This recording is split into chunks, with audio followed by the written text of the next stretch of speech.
Hello ladies and gentlemen, Willie here. So with TBC approaching, there will come a time when we upgrade the majority of our gear pretty quickly once we start hitting up heroic dungeons, or especially raids, but that doesn't mean that everything in Classic becomes totally useless. Quite the opposite. In fact, there are a lot of items that remain very powerful from Classic moving into TBC.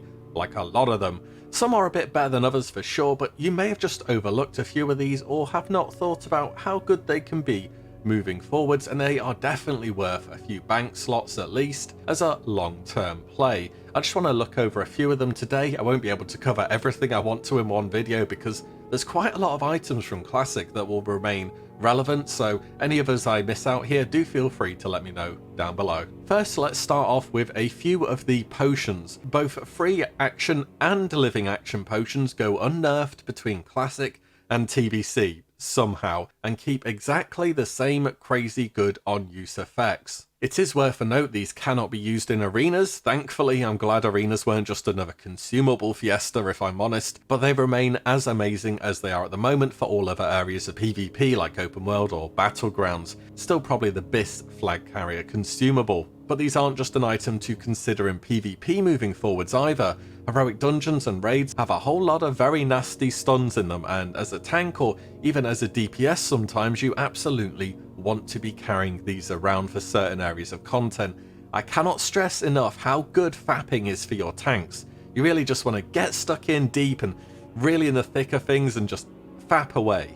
For real though, being stun immune is awesome. You don't generate threat when you're stunned, you're not acting, and you can't dodge, block or parry, so it's probably the best consumable you can pop on certain encounters. You want to know something even more cool about free action potions? As of patch 2.3, you can't even dispel them anymore. Literally the only downside gets removed. 30 seconds of slow and stun immune flag carriers in Warsong Gulch will be a reality. Good luck stopping druids then compared to now. Another potion now. So you know how melee DPS don't have a flask that boosts their damage in Classic?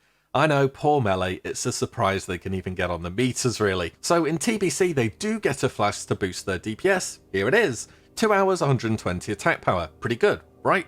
Well, is it really that good? Because there is actually a consumable already available in Classic that's better than this. Sort of. Here it is. I guess the catch, and it's a pretty big catch, is that it only works versus demons. Fortunately, however, you know the whole Burning Legion is an outland and they are quite literally all demons. You will be spending a lot of your time killing demons, making this level 40 elixir from Classic better than anything you can get from TBC. I mean, it's more than double the power of the flask. Just think of how many big demon fights there are. Magtheridon, you got Prince Malchezaar, Archimonde, Illidan, Kil'jaeden.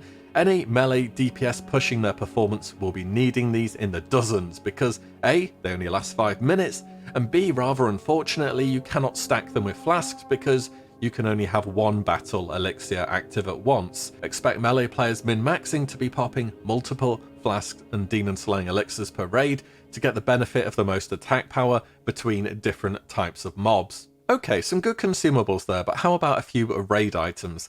Now, it's important to know that a lot of the percentage items that exist in Classic at the moment, say that boost your damage by a certain number, get tuned into either haste, attack power, or spell power, whichever is the relevant stat. Otherwise they'd be bis forever, because percentage scales with your gear incredibly well, which makes it such a big stat to put on items. However, some of these percentage items are still pretty good even when they're toned down. Mind Quickening Gem from Vale Straz, the second boss in BWL. I'm sure you know about this one. In Classic it's 33% spell haste for 20 seconds. Insanely good item, exceptionally good in all areas of content, even makes you a more efficient vending machine. What's not to like about this? Percentage of course, so as you get better, the trinket gets better. In TBC it's been changed to 330 haste for 20 seconds. This happens to all percentage stats where they're turned into rating rather than a flat percentage, because putting a full percent on an item is quite polarizing, either makes it okay or incredible. See stuff like Quick Strike Ring being strong forever and ever despite coming from Molten Core because it's 2 hit on a ring. So 330 haste is not as good as 33% casting speed. It's still a beast trinket in PvP. So much haste allows for super fast polymorph, and it's on use as well, meaning you can opt into stacking it up with your cooldowns. To give you a comparison item, here's Skull of Gul'dan, which drops from Illidan. Now this item is great in its own right, and it's got a bunch of extra stats on top too, but the Mind Quickening Gem on use haste value is still nearly double that this item gives. If I were a mage, I would have this item at the top of my loot priority list for Blackwing Lure. The only problem, as with many big items in Classic, is getting the thing to drop. One more Blackwing Lure trinket, the Warlock one. You know the one I'm talking about. It drops off Razor Gore, and it drops and everyone's like, oh, it's this meme item again, because yeah, it is kind of a meme in Classic. TBC though, it gets a fair bit more interesting. I'm of course talking about the Blackbook. So in Classic it's 100% pet damage and armor for 30 seconds, and despite that it's still kinda useless. Bit unfortunate. Note the text on the tooltip here only works for the Classic tier demons. Here's the TBC version though, when some very kind person at Blizzard decided that, hey, I should update this to work with Felguards too, so it does. The damage values have been shifted around, it's not as good as 100%, however, in TBC, your pets gain a percentage of their master's stats, so they actually start to scale up with you.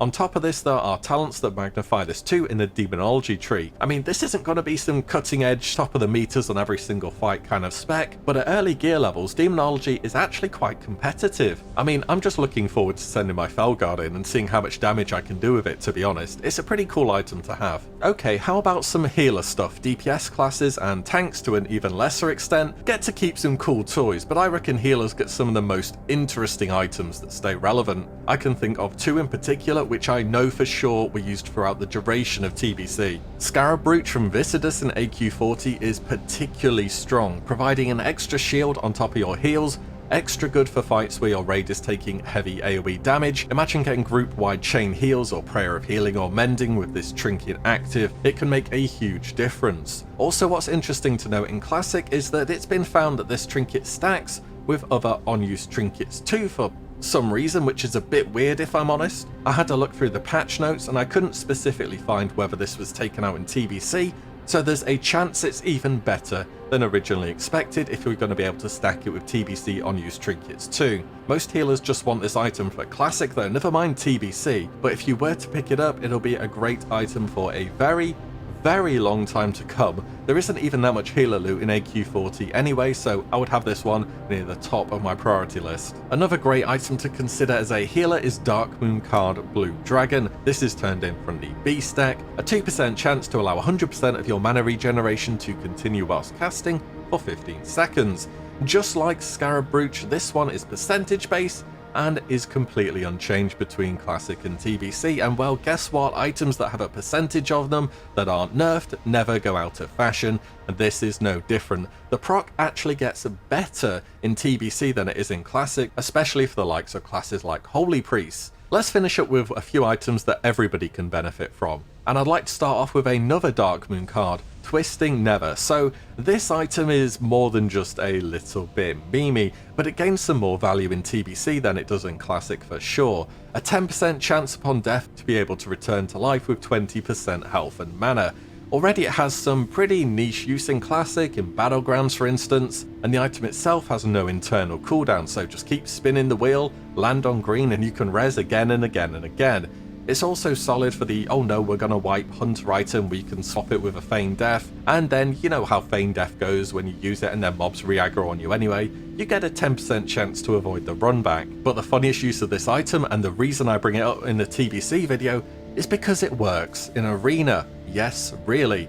Hunters, this sounds like another interesting option where you'd be able to move swap it with Feigned Death if you had no other options available to you.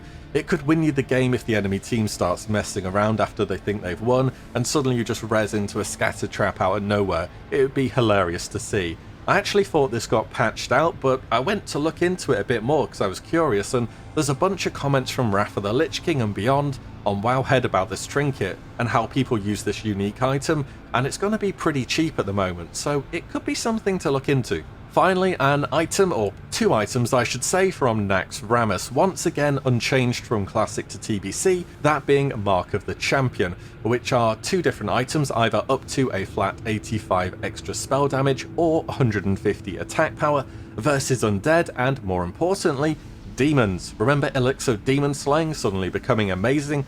Same deal here. Even in TBC, this trinket is very strong early on. Unfortunately, this one is a bit harder to get than most of the other stuff on this list. See, Kel'Thuzad, just like every other end boss in a raiding classic, drops some kind of quest item, and either one of these trinkets is the reward from that hand-in, so you're gonna have to clear Naxxramas and be the one person out of 40 who's lucky enough to win the role or be given this item by your raid. I think it would be a nice one to consider picking up as a bit more of a priority than other items, as it will last you well beyond Naxxramas, and to be honest, this item is still great in Naxxramas in of itself, as the majority of the bosses are undead. Also, I rather like the quest text on this one, a bit of a foreshadowing for Wrath of the Lich King, I guess. Typical Heroes of Azeroth, eh? Anyway, those are the ones I picked out today. There are a bunch of others for sure. I'd like to do sort of a part 2 for this kind of content at some point down the line, so if you have any particularly big ones which you'd like to see, then do feel free to let me know. As always, I hope you guys enjoyed the video, and I will see you all in the next one very soon. If you like what you see, do give the video a like and subscribe, as there will be plenty more to come. Thank you guys all so much for watching, and I will catch you in the next one.